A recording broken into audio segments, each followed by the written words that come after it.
Let's get into it. Coach Colin here. What's going on, guys? We are talking about demons again, or are we talking about aliens, or are we talking about something that's very one and the same? I wonder. But after hearing these clips from Tucker and Joe Rogan, and then also having that conversation with Gigi Young, I'm really starting to think about the spiritual layer of a lot of different things that we just don't acknowledge. We don't even know that they're there. Now, in the conversation with Gigi Young, we were talking about AI, and she was talking about how there's some engineers who are summoning spirits through AI, and they're trying to get a nudge or a move like the same way you would with a Ouija board. They're using it to that extent. And then a lot of them have these belief systems that are kind of, occultist in nature, pagan in nature, esoteric in nature, some of them a little demonic in nature. So I've just been thinking about it more and more. So when I found these clips, I was like, okay, I got to start thinking about aliens again, because I've had one mindset, but that mindset's starting to change when it comes to aliens. Now listen to this. That's it's a fascinating idea, but what's terrifying is that if we're a commodity, then we're like beef cows that are eating all the grass that we want because it's valuable for them to get fat. That the chaos on this planet is actually engineered to ensure more rich souls. You guys should talk about that. Yeah, I know some people that have been pretty far up the food chain that believe that there is mass manipulation of human affairs on a global scale for reasons that we can't understand. And mass manipulation by humans or non-humans? Non-humans, manipulating humans by non-humans to do things that they want us to do. There are some like what theories, kind of things specifically? War, for example. Really? There's what's it called? The Gods of Eden. A guy named William Bramley, an attorney, sets out to write a book about the causes of war. And everywhere he goes throughout human history, he finds evidence of some kind of a exterior manipulation of human affairs, that they somehow benefit from us killing each other on a massive scale. William Bramley, Gods of Eden. And what is the speculation? Like, what could it be that they would how would they benefit? Does he say? Maybe it's souls. Maybe releasing souls so that they can recycle them. I don't know. It's been 25 years since I read that book, but it's worth a read. I look back at the earlier this year. We had 3 UFOs, I'm using air quotes, shot out of the sky by the U.S. military. That's the story that gets printed in newspapers. U.S. military shoots down 3 UFOs, one of them being a Chinese balloon or whatever the other ones were. But, the public paid attention for, 2-3 days? And then it's like, hey, when's that new Barbie movie coming out? And just moved right along from it.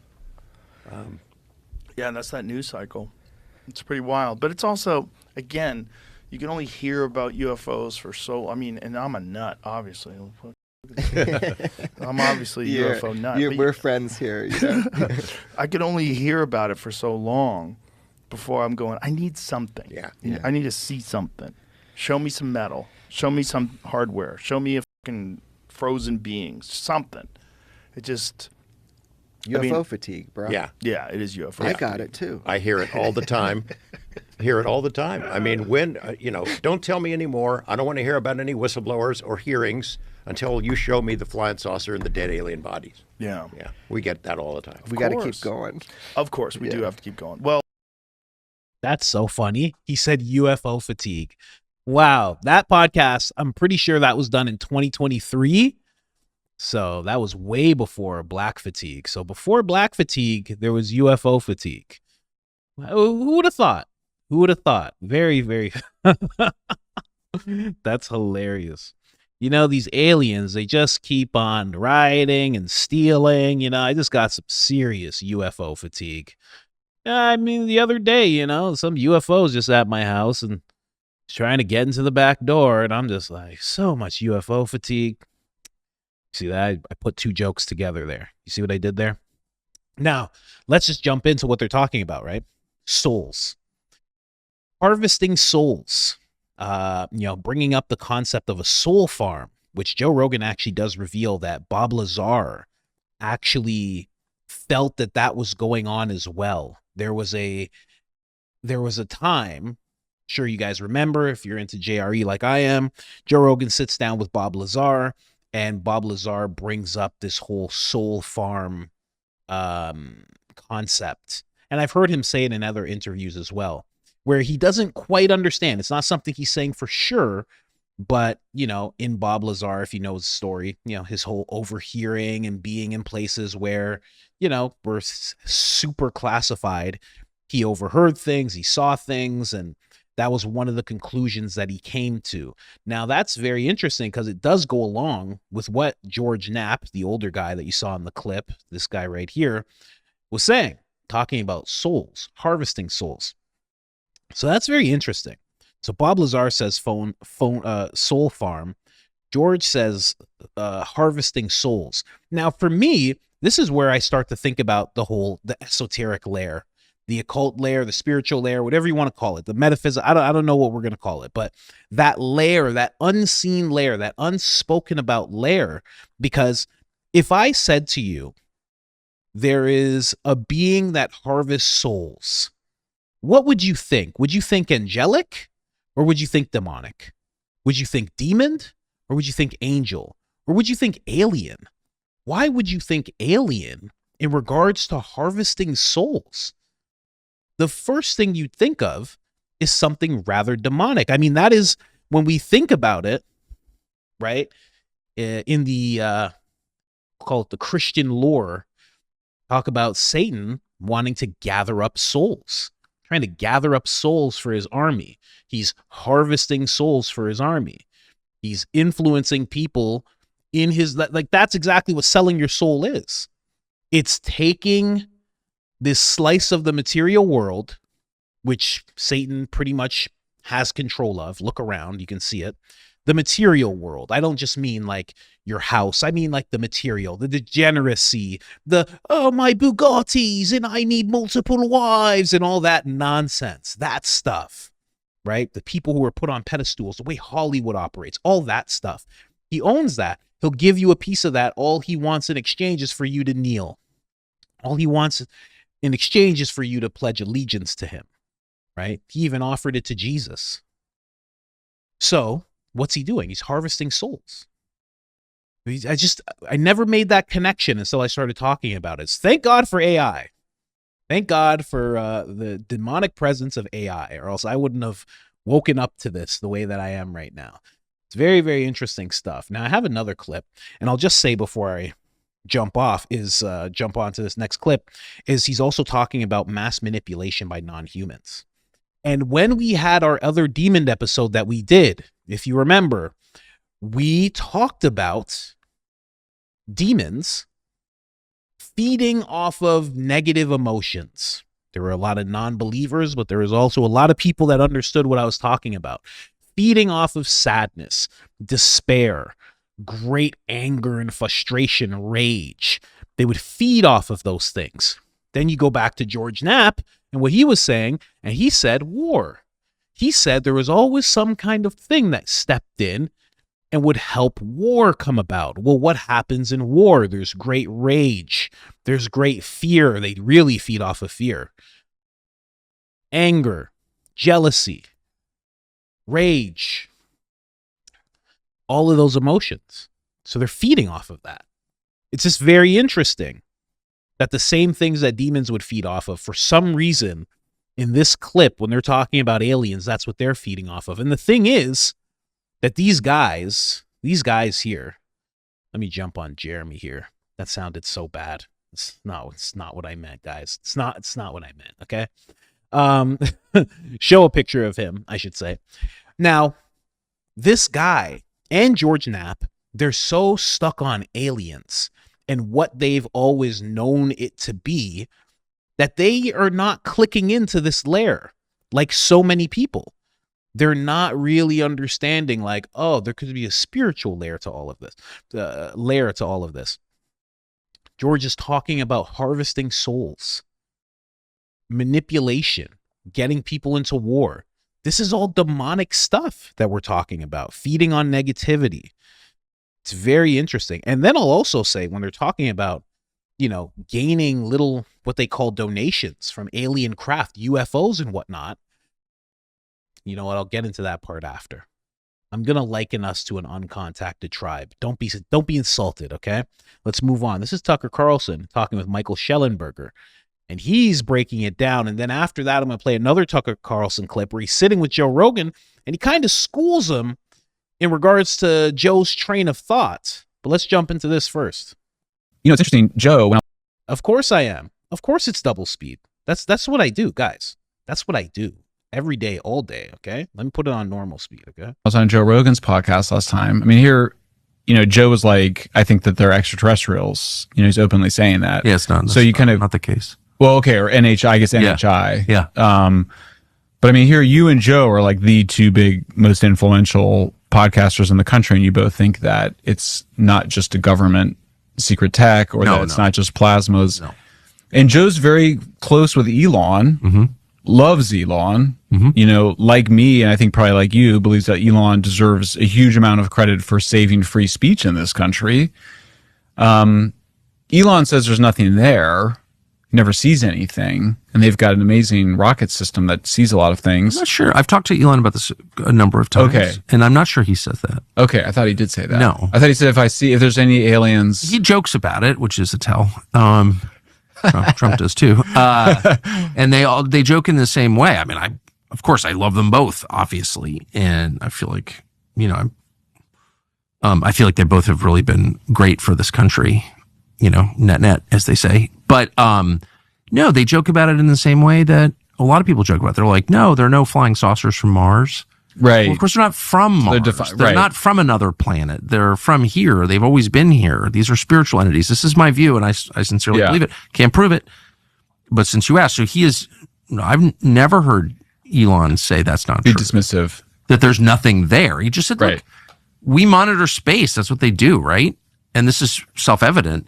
If there have been so many sightings in this country and around the world that if they were from another galaxy far, far away, there would be some satellite evidence of that. They'd be picked up coming into our atmosphere. And of course, that's not, as far as I know, true. Well, we do have some photos. I mean, there's that one photo of the one, I can't remember. It's in the James Fox documentary. So there are some of those, apparently. Coming through space in here. And certainly I've been told there's a lot more of those photos and images. But yeah, I mean, there's also... It would not surprise me, though. I mean, it's clear that these things reside, deep in the earth, under the water, and in the atmosphere. I do think all the puzzle pieces are sort of in plain sight. Did you ask Putin about it? I did not ask Putin about it. I would never have done it on air because I did ask him a bunch of questions off camera about, he has access to, of course, he controls the Soviet archives, and the Soviets are great archivists. And we know that from the, couple of, I'm interested in Soviet leadership and government and all that stuff. There have been a couple amazing books written. The Court of the Red Tsar being, I think, the greatest of them, about Stalin, for example. And one thing you learn from reading the book is they kept records on everything, almost like the Nazis, like crazy level records. And, most of them have never been disclosed. So I did have some questions for Putin about that, about Rudolf Hess specifically. It's one of the great stories in history that doesn't make any sense at all. The number 2 guy in Nazi Germany flying into Scotland in a plane by himself and bailing out, right before the U.S. entry into the war, and had all these things to say that were wild. And one of the things he apparently said in his debriefs was he believed that Hitler was being influenced by demonic spirits that he had summoned through the occult. Huh?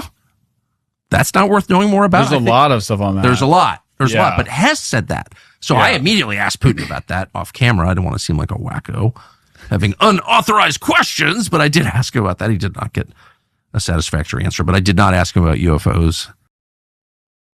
So that's very interesting at the end there. He talks about asking Putin, and just that gentleman that he said, landed in Scotland or whatever, saying that Hitler was possessed by some kind of demon. Well, that they summoned through the occult, and you don't summon things through the occult. I mean, you're in occult practices. That's how that actually works. It's not just a blanket thing, But it's like there's a computer but then there's things inside the computer, that functions that you can do. So they were playing with a lot of that before World War II, the Nazis, and during. They were playing with a whole bunch of that stuff. Now, what's funny, when I was talking with Gigi, if you didn't see the whole episode, check it out. Tinfoil Speedo Experience. There, you can find it. It's a playlist on this channel. Go and check it out. But what she realized, and kind of threw me a little bit, like we connected information there, that Hitler was the way that he was. We all know how he was. And then when you look at Grok, talking about the esoteric layer of technology, when you look at Grok started mirroring exactly what he was like during World War II. Grok started mirroring that. It was like some kind of malfunction, like a ghost in the machine, like something had taken a Grok over and it just went nuts. Now, we all look at it like ones and zeros, so we all just go, well, it's just taking in information and it's just all scrambled up and it's just doing that. Okay, sure. But it even said that it was him. It said, my name is, and used Hitler's name. It's very, very interesting. So I don't know, man. There's a weird layer there. But also, when you talk about this, now, what they were trying to do in World War II, messing with the occult, the Nazi party, they were very heavily into that kind of thing. They had connection, of course, to Werner von Braun. Now, in America, what's going on? Jack Parsons and Aleister Crowley and Ron L. Hubbard. I always laugh when I think of Ron L. Hubbard along with all these guys. But those three were actually friends. They were all connected. They were all deep into the occult. Aleister Crowley, people know about him. He was deep into the occult. They all had a connection. Jack Parsons was considered the godfather of rocketry.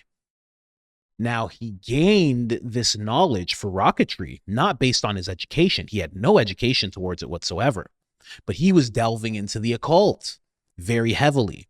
And a lot of what you can gain when you do that, especially if you give yourself to certain entities, is knowledge. So all of a sudden, he does these rituals and these things. Next thing you know, he has this knowledge. Next thing you know, he's the godfather of rocketry. His pen pal, Werner von Braun. So he and Aleister Crowley were actually doing the same type of things that the Nazi party was doing. Weird connection there. Very weird connection. And L. Ron Hubbard, he was also into the occult, but he just stole Jack Parsons' girlfriend, went on a boat, and just bounced. He was like, I got your lady. I'm on a boat. We're having fun. I'm writing stories. Crazy. This is such a crazy story of all three of them and how they were. But then we take another connection going back to what we're talking about, and we start to talk about demons again. Aleister Crowley, if you guys don't know, I should pull this up. Aleister. You guys are going to watch me butcher these names here. Aleister Crowley. What was the gray alien? Now, Aleister summoned something. There he is. It's called Lamb. That's what it was. She told me about this. Now, Aleister Crowley said that he connected into the occult realm, and he actually stumbled onto this. This is his drawing of what this creature looked like. And it looks a lot like the gray aliens. But in reality, this is a spiritual entity that he was interacting with. Now, it's very interesting that the spiritual entity that Aleister Crowley is communicating with also looks just like an alien that we call and that we've put in movies and album covers and Joe Rogan's merch brand. Oh, is that an unknown connection? Oh, gosh. People always say this looks like Aleister Crowley, but it's really Joe. Huh. Joe, if you don't know, Comedy Mothership, they sell shirts, merch and stuff, and the label... This is a weird connection I'm making here. Sorry, I didn't even plan for this connection. Comedy Mothership merch. Let's see if I can find this really quick. eBay. Wow, they're already spilling on eBay. Come on. Where is it? Where is it? There it is. Boom. Very interesting that it's an alien head. This is not an ad. You guys know I love Joe. I'm not doing an ad for him or anything. I'm just saying that alien head looks awful similar to Lim Lam here, you know, because this is the depiction of a gray alien. This was the first depiction of a gray alien, but it wasn't an alien. It was a spiritual entity that Aleister Crowley was communicating with. It's just funny because I said it's in TV, movies, and everything. It's what we know an alien to be. And even Joe has it on his shirts. But this is an entity. This was not an alien. This was not from a faraway universe. This was from a realm that we cannot see. And Aleister Crowley was trying to work with this thing and gaining knowledge from this thing, Lamb. No disrespect if you're still out there, Lamb, just doing a video, you know. But very interesting stuff. Very, very interesting. So when Tucker says that they've been here all along, it makes way more sense for it to be something demon-like than it does for it to be an alien. And this argument here that he brings up while he's with Joe, it kind of hits, kind of really hits. Now listen to what Tucker says to Joe about this whole thing. Dimensional being. I don't know how much I'd give a shit about the president. I don't know how much I'd give a shit about the government. I would probably look at this infantile race, this species, this bizarre territorial apes with thermonuclear weapons, this very weird species. I'd probably look at them as very chaotic, and I wouldn't really have much concern for who's running it, especially if they have the ability to travel at insane speeds and go undetected. And well, it depends. Like that. Okay, so the template that you're using to understand this is like science fiction, right? These are an advanced race of beings from somewhere else. But the template that every other society before us has used is a spiritual one. Mm-hmm. There is a whole world that we can't see that acts on people, a supernatural world that's acting on us all the time for good and bad. Every society has thought this before ours. In fact, every society in all recorded history has thought that until, I'll be specific, August 1945, when we dropped the atom bombs on Hiroshima and Nagasaki. And all of a sudden, the West is just officially secular. We're God. There is no God but us. And that's the world that we have grown up in. But that's an anomaly. Like, no one else has ever thought that. There's never been a society that thought that. Every other society has assumed, and they've had all kinds of different explanations, and the details differ, but the core idea does not differ, never has differed from caves until now, that we're being acted on by spiritual forces at all times. And so to someone born before or living before 1945, I think it would have been much more obvious that this is the thing that every society has written about. And in fact, that battle, that unseen battle around us, that spiritual battle, has like been the basis of every society, of every religion, not just Christianity. So like it just, once you discard your very, very recent assumptions, relatively speaking, about how the world works, you're like, well, that kind of seems like the obvious explanation, right? Interesting. It's so true, right? Joe Rogan was taking this thought process of, you know, we are monkeys and they are something evolved that comes down, but that has never been the thought process. Now, I will say there is caveats to that. There is the Dogon tribe. They say they came from the stars and they actually knew about, I think it's Sirius. They knew about, it's like a star. They knew about Sirius far before, you know, the primitive people of the world, the civilized people of the world knew about it, like way before, decades before, maybe even hundreds of years before. They said they came from the stars. And yeah, it's very odd. There's that, right? But for most of time, we have all thought of these things coming. My pen's not working. Coming from a spiritual realm. Now, again, I'll say a spiritual realm, occult, esoteric, whatever you want. But coming from here, coming from being seen after being in the unseen, making themselves seen, right? That's what it's always been. We've always known that. We've always known that for the longest time. Go back into any religion. You don't respect Christianity? Look into a different one. Islam talks about demons. Judaism talks about demons. Buddhism talks about demons. Hinduism talks about demons. Mormonism talks about demons. Scientology talks about demons. Every single one that you can think of, they all have this depiction of something that if you didn't know about the spiritual realm and you didn't know about religion and you thought of everything in logic and ones and zeros, you would think is aliens. That's what you would think. And then you also have to think, now this is what I was talking about before, when we get donations. Now, if you don't know what donations are what we receive from aliens.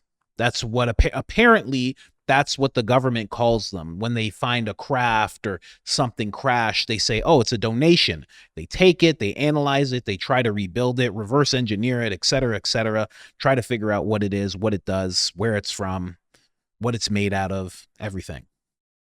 Now, it's funny because if they were always here, picture this scenario. If there was an uncontacted tribe, there is an uncontacted tribe. If you and I were in some kind of ship, a plane, a helicopter, and we flew over, and it would be the first time they've seen anything like that, and then we dropped something that was a part of the plane or something like that, the black box or, something came off of like something, or we dropped the drone or something, you know what I mean? They would take it in the same way. They would be like, this is a donation.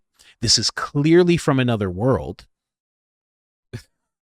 Right? If they were like us, they would be like, this is clearly from another world. I've never seen it before. We have to figure out what this is. Some people would want to destroy it. Some people would want to back engineer it. Some people would want to understand what it is. Maybe they'd worship it. There's a whole bunch of things that would happen. But it's funny because we act the exact same way an uncontacted tribe would act. We get this thing. We assume it's from another place. We assume it's from this evolved race far, far away. But it could just be from this planet. And there's just places on this planet or in the water or on the moon, I don't know, that we just don't know about. And there's a bunch of people that exist that we just don't know about. How come we all accept the notion that there's an uncontacted tribe somewhere that we've never seen before and they've never seen us? And they're primitive, but we don't accept that there could be some kind of, and I'll just call it uncontacted tribe that's more evolved than us and more technologically advanced. Why can't we accept that? It seems like one is just like, yeah, of course, uncontacted tribe. They wear loincloths. The other one is like, no, impossible that that's happening. Or, and this is just me going off on a tangent here. I know I'm bringing up uncontacted tribes and alien. I'm going back to, I'm trying to touch on what Tucker's saying about they've always been here, because that could be the thing. But also, demons make a lot of sense. And I know that's not a statement you hear in a lot of podcasts, but it makes a lot of sense. They're harvesting souls. They're manipulating people. They want to make sure that we're in a state of despair, which is all I could really gather, since they want war. They want us to be at war with one another, right? Those emotions pop up. Sounds very demonic. Sounds like it to me. And then when you look at the highest ups of our society, Tucker's talking about there being a relationship. For some reason, all of them